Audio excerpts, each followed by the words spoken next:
Hello नमस्कार साथियों, आप सभी लोगों को गणतंत्र दिवस की हार्दिक शुभकामनाएं एवं अभिनंदन।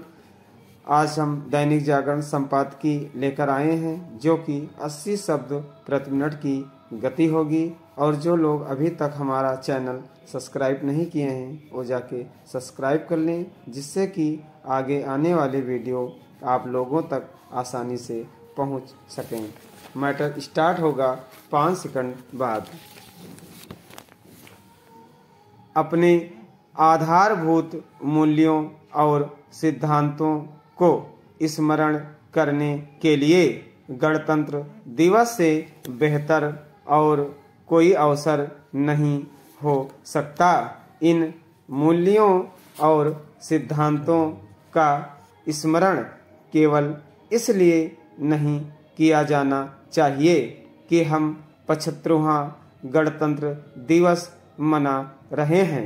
यह काम इसलिए भी किया जाना चाहिए ताकि एक गणतंत्र के रूप में और अधिक सामर्थ्य हो सके। भारत को अपनी क्षमता का प्रदर्शन करने के लिए और तत्पर रहना चाहिए, क्योंकि एक ओर जहां हम अपनी स्वतंत्रता के अमृत काल में हैं, वहीं दूसरी ओर 2047 तक देश को महाशक्ति बनाने का स्वप्न भी देख रहे हैं।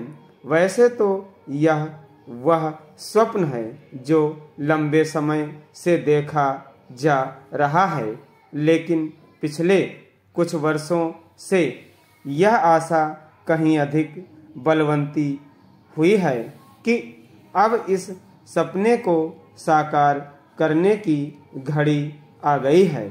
जब कोई लक्ष्य निकट आ जाता है तब आम लोगों का आत्मविश्वास भी बढ़ता है और वही राष्ट्र को आगे ले जाने में सहायक बनता है।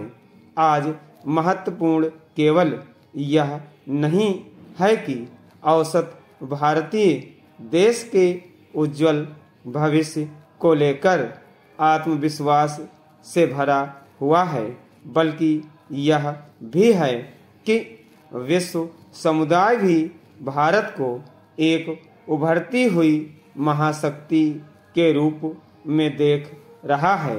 इसका एक बड़ा कारण भारत का तीसरी बड़ी अर्थव्यवस्था बनने की राह पर होना है।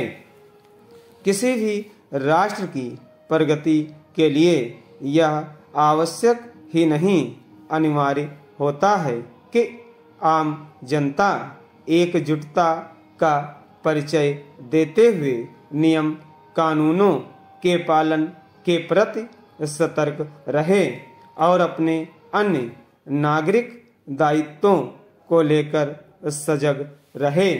इस संदर्भ में गणतंत्र दिवस की पूर्व संध्या पर राष्ट्र के नाम संदेश में राष्ट्रपति ने यह बिल्कुल सही कहा कि 140 करोड़ से अधिक भारतवासी गणतंत्र की मूल भावना से एकजुट होकर एक कुटुंब के रूप में रह रहे हैं और दुनिया के सबसे बड़े इस कुटुंब के लिए सह अस्तित्व की भावना सामूहिक उल्लास का सहज स्रोत है।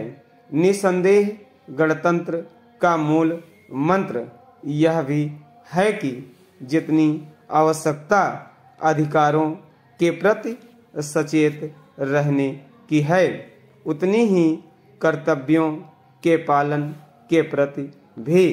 आमतौर पर लोग अपने अधिकारों को लेकर तो मुखर रहते हैं, लेकिन नागरिक के तौर पर कर्तव्यों के पालन की महत्व को अनदेखा कर देते हैं।